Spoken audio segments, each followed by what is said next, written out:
കണ്ണൂർ സർവകലാശാലയിൽ സിൻഡിക്കേറ്റിനെ നോക്കുകുത്തിയാക്കി vice chancellor. Board of studies നിയമനത്തിൽ സിൻഡിക്കേറ്റ് പട്ടിക വെട്ടി. 59 ബോർഡ് ഓഫ് സ്റ്റഡീസ് അംഗങ്ങളുടെ ഉത്തരവ് സ്വന്തം നിലയിൽ ഇറക്കി.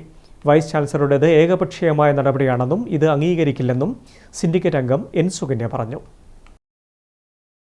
കണ്ണൂർ സർവകലാശാല സിൻഡിക്കേറ്റിനെ നോക്കുകുത്തിയാക്കിയാണ് 59 ബോർഡ് ഓഫ് സ്റ്റഡീസ് അംഗങ്ങളെ പ്രഖ്യാപിച്ചത്. സർവകലാശാല ചട്ടം അനുസരിച്ച് ബോർഡ് ഓഫ് സ്റ്റഡീസിന്റെ നിയമനം സിൻഡിക്കേറ്റ് വഴിയാണ് നടത്തേണ്ടത്. എന്നാൽ സിൻഡിക്കേറ്റിൽ ചർച്ച ചെയ്യാതെയാണ് പുതിയ ബോർഡ് ഓഫ് സ്റ്റഡീസിനെ പ്രഖ്യാപിച്ചത്. ഇത് സംബന്ധിച്ച ഉത്തരവ് ഇറങ്ങുകയും ചെയ്തു.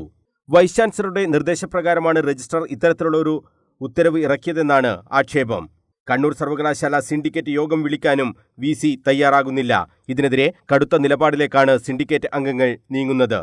BJP അനുഭാവമുള്ള അധ്യാപകരെയാണ് ബോർഡ് ഓഫ് സ്റ്റഡീസിൽ ഉൾക്കൊള്ളിച്ചതെന്ന ആക്ഷേപവും ഉയരുന്നുണ്ട്. വൈസ് ചാൻസലറുടേത് ഏകാധിപത്യ പ്രവണതയാണെന്ന് സിൻഡിക്കേറ്റ് അംഗം എൻ സുകന്യ പറഞ്ഞു. നിലവിലെ സിൻഡിക്കേറ്റിന്റെ അവകാശങ്ങളെ അട്ടിമറിക്കുകയാണ് വൈസ് ചാൻസലർ ചെയ്തത്. ബോർഡ് ഓഫ് സ്റ്റഡീസ് നിയമനത്തിന്റെ അതോറിറ്റി സിൻഡിക്കേറ്റാണ്. ഇത് അട്ടിമറിച്ചുകൊണ്ടുള്ള നിയമനമാണ് നടന്നതെന്നും സുകന്യ ആരോപിച്ചു. കണ്ണൂർ സർവകലാശാലയിലെ സിൻഡിക്കേറ്റിനെ നിലവിൽ പിരിച്ചുവിട്ടിട്ടില്ല. പുതിയ സിൻഡിക്കേറ്റ് സ്വാഭാവികമായിട്ട് വരുമായിരിക്കും. പക്ഷേ പുതിയ സിൻഡിക്കേറ്റ് വരുന്നത് വരെയുള്ള കാലയളവിൽ നിലവിലുള്ള സിൻഡിക്കേറ്റിൻ്റെ അവകാശാധികാരങ്ങളെ എല്ലാം മറികടന്നുകൊണ്ട് ബൈപ്പാസ് ചെയ്തുകൊണ്ട് ഏകപക്ഷീയമായ തീരുമാനങ്ങളാണ് അവിടെ VC നടപ്പാക്കിക്കൊണ്ടിരിക്കുന്നത്. അതിൻ്റെ തുടർച്ചയാണ് ഇപ്പോൾ ഇന്നലെ സൈറ്റിൽ പ്രസിദ്ധീകരിച്ചിട്ടുള്ള ബോർഡ് ഓഫ് സ്റ്റഡീസിൻ്റെ ലിസ്റ്റ്. 59 ബോർഡ് ഓഫ് സ്റ്റഡീസാണ് നിലവിൽ കണ്ണൂർ സർവകലാശാലയിലുള്ളത്.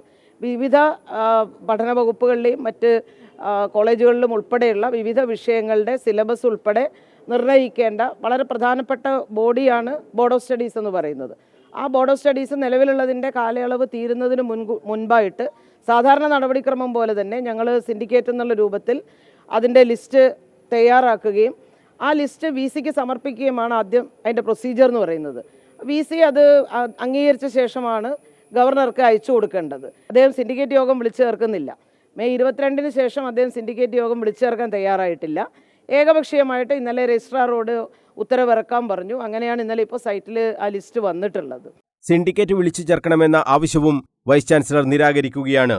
ബോർഡ് ഓഫ് സ്റ്റഡീസിൽ സിൻഡിക്കേറ്റ് കൊടുത്ത ഭൂരിപക്ഷം ആളുകളെയും വെട്ടിക്കൊണ്ടാണ് പുതിയ ഉത്തരവ് ഇറക്കിയത്.